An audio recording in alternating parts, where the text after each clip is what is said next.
Yang kedua adalah terkait kisi-kisi, Ibu belum sempat buatkan kisi-kisi secara tertulis, jadi Ibu akan sampaikan di sini saja. Yang pertama untuk jenis soal. Jadi khusus untuk soal matematika wajib fase F, soalnya bukan hanya pilihan ganda saja. Ada beberapa jenis. Yang pertama, suara Ibu bisa terdengar nggih? Dengar. Oh, ya, terima kasih.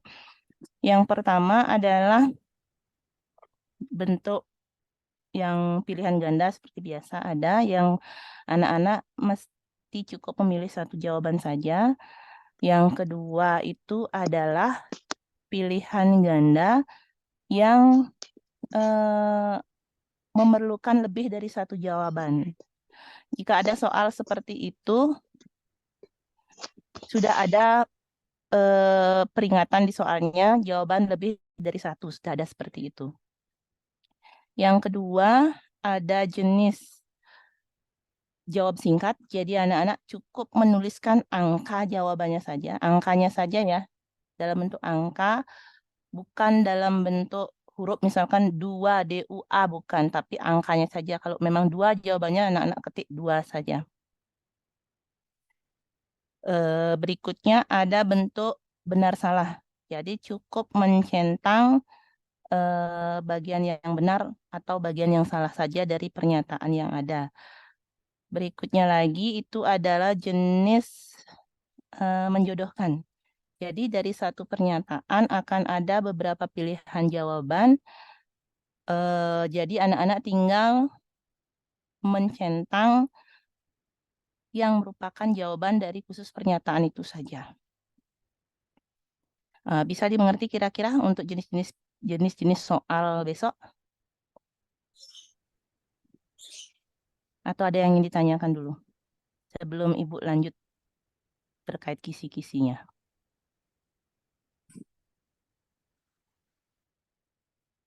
Nggak ada berarti ya?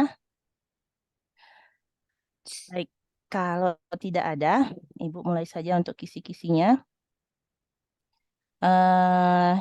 Yang pertama itu kita akan mulai dari fungsi.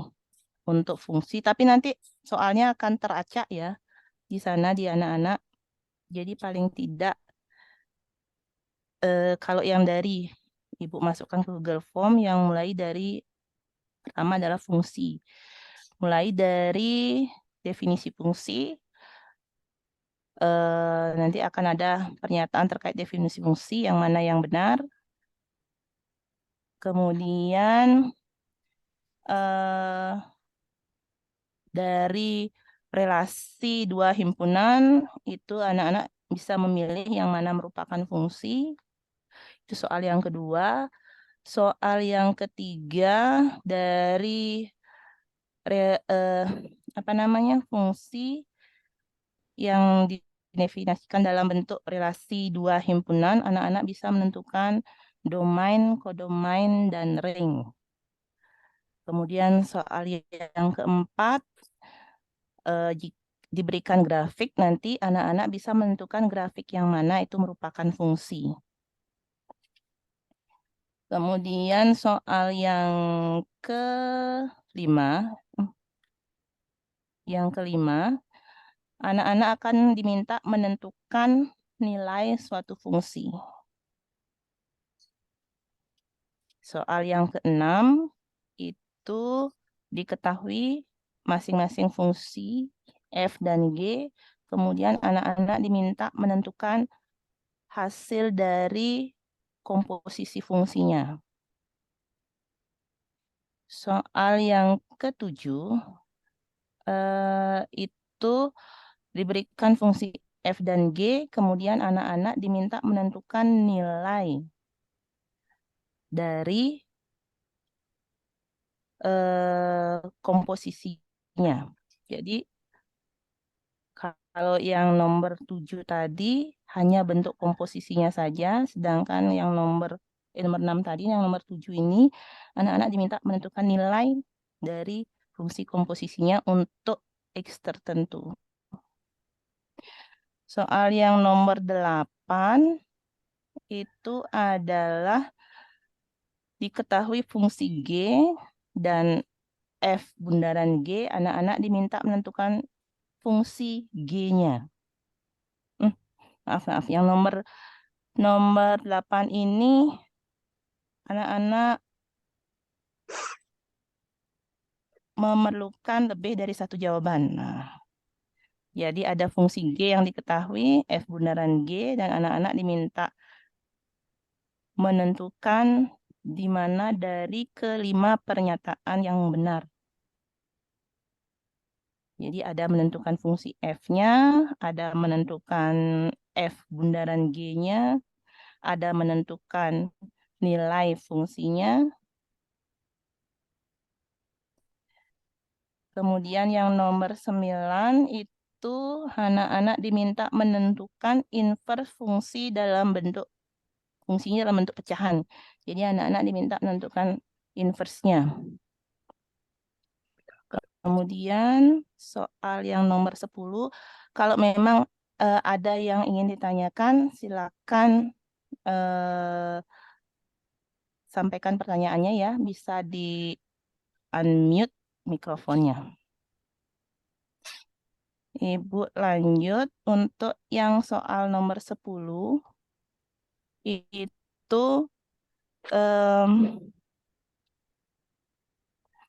juga memerlukan lebih dari satu jawaban, diberikan fungsi F dan fungsi G.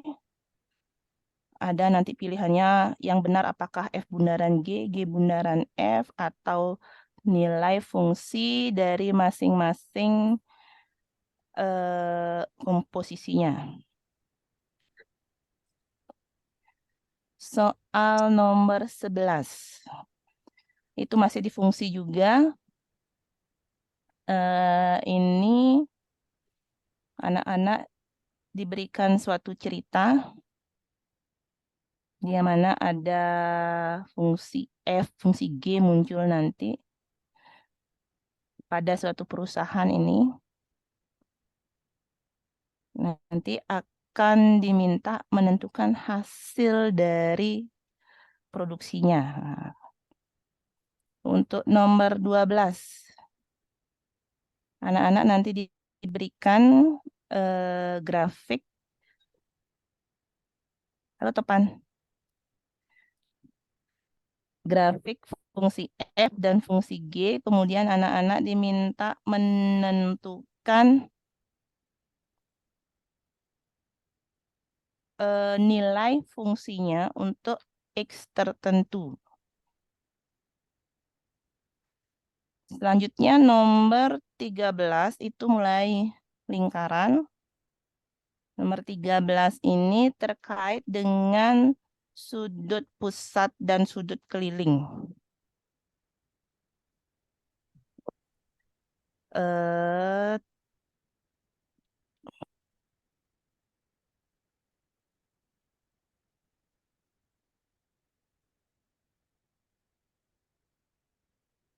Ya, sudut pusat dan sudut keliling.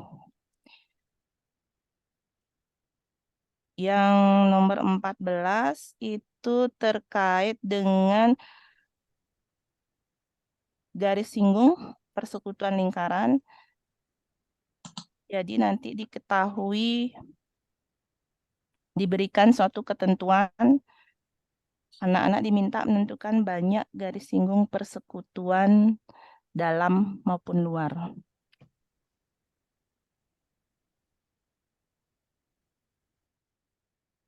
Kemudian soal ke-15,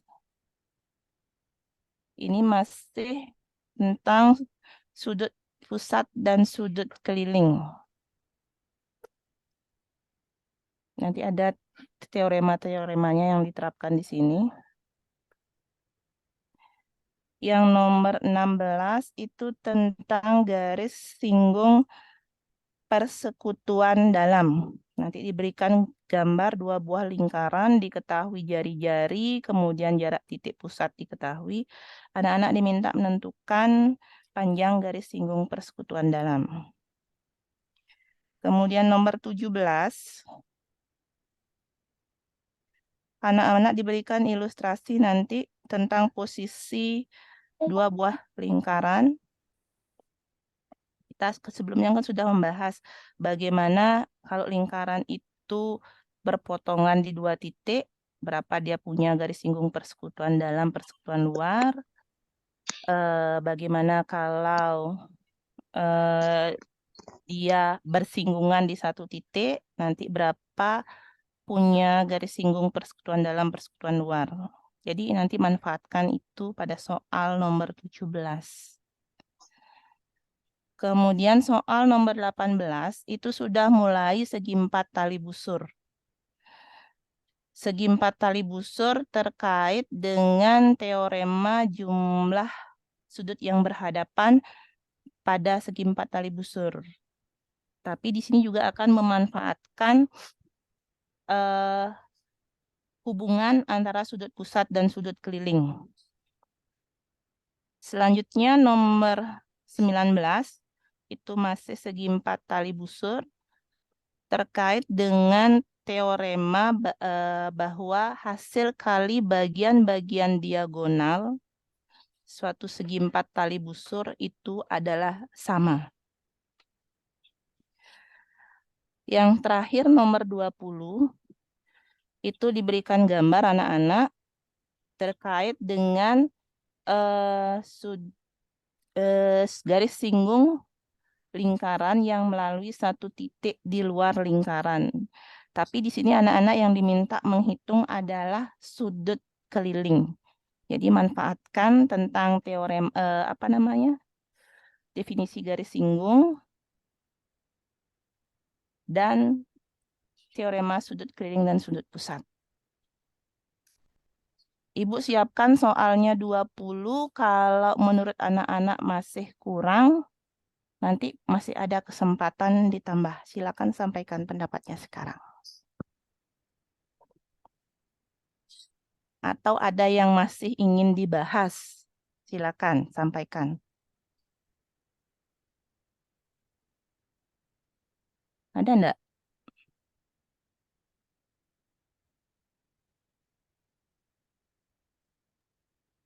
Maaf Bu, tadi nanya. Tadi fungsi inverse-nya itu gimana? Yang fungsi Ya. inverse, Ibu ambil satu yang bentuk pecahan sebentar ya. Yang model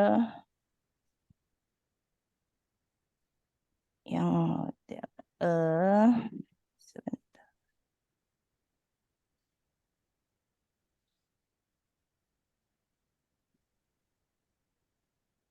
AX plus B per CX plus D. Nah, yang model gini.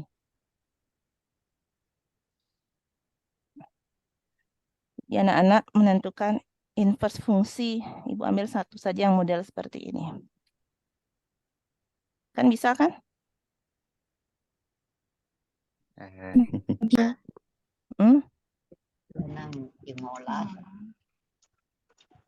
Bisa kan yang bentuk ini?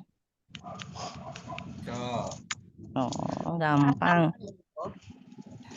Bulannya gimana? Plastik. Iya, itu. Ini dulu yang untuk fungsi inverse, ada yang ingin ditanyakan enggak? Sudah, Bu. Ya. Baik, dari Wiwi tadi ada pertanyaan untuk soal yang nomor 10. Soal yang nomor Oh, berarti benar yang ini yang sama dengan yang ditanyakan ini ya? Ya, Wi ya. Boleh kok buka mikrofonnya untuk bertanya.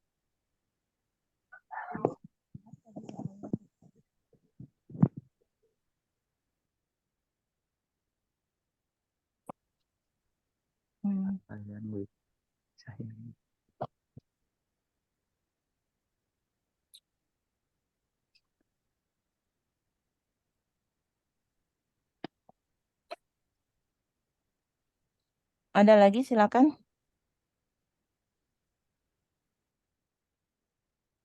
Mohon izin bertanya, Bu, untuk soal yang nomor 17. 17. Yang 17 berarti Oh iya. eh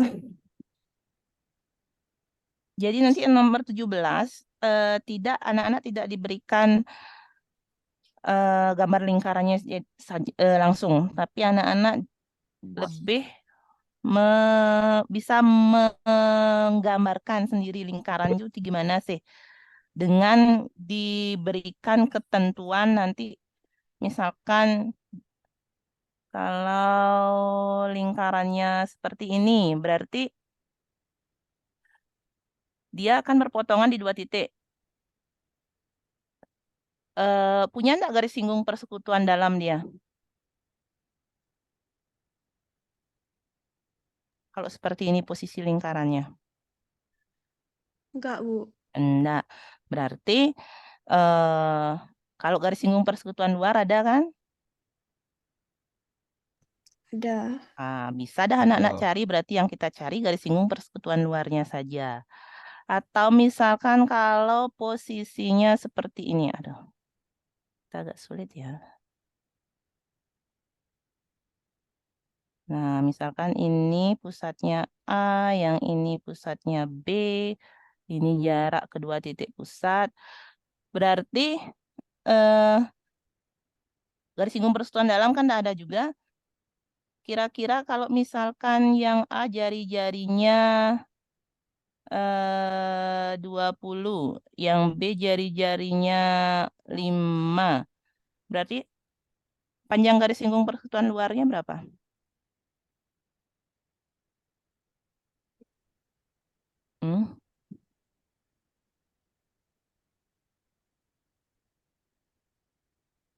Berapa kira-kira?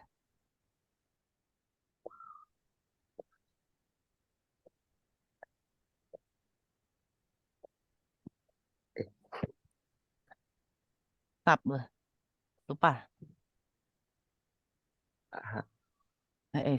Salah ini.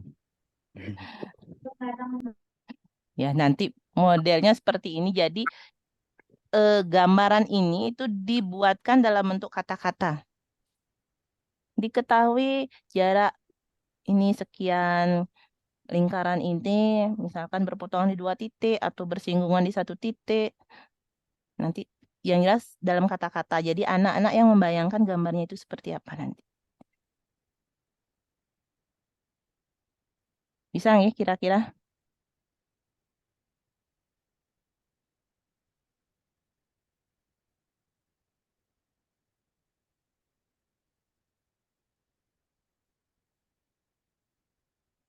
Atau masih ingat panjang garis singgung persekutuan luar berapa?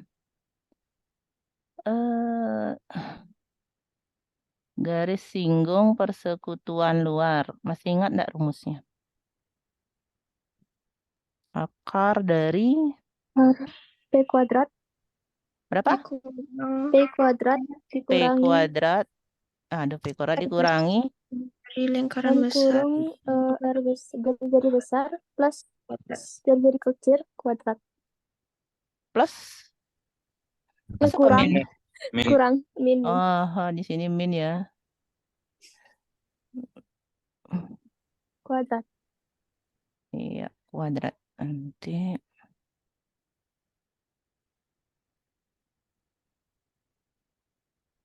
R besar min. Iya. Terus itu kalau garis singgung persekutuan dalam. Ini baru Plus. iya. Hmm.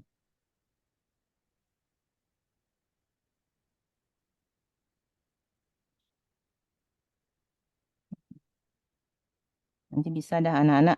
Kira-kira yang diminta apa garis singgung persekutuan luar atau garis singgung persekutuan dalam? Tinggal gunakan ini, hanya saja tidak gambar diberikan. Itu saja bedanya dengan yang soal nomor 16.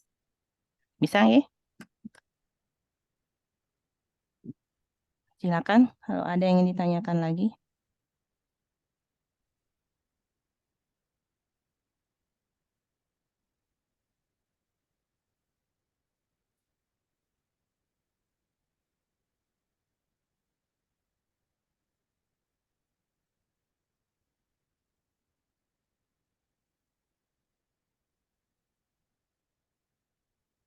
Ada lagi Mas yang ingin ditanyakan?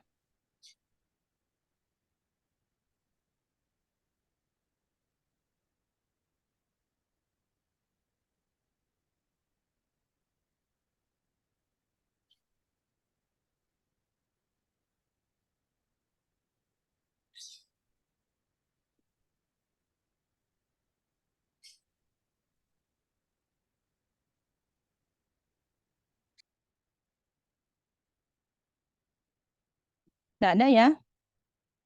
Cukup sekian?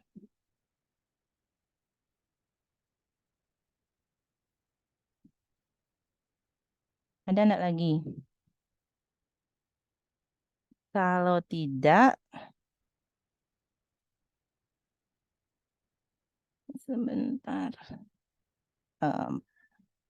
Baik, kalau tidak ada kesulitan, selamat belajar. Mudah-mudahan besok semua dilancarkan, baik sinyal maupun apa yang sudah anak-anak pelajari. Demikian untuk hari ini. Ibu akhiri sampai di sini saja ya. Selamat sore semuanya. Sore, Bu. Sore, Bu. Sore, Bu. Sore, Ibu. Sore, Bu. Sore, Bu. Iya, terima kasih semuanya.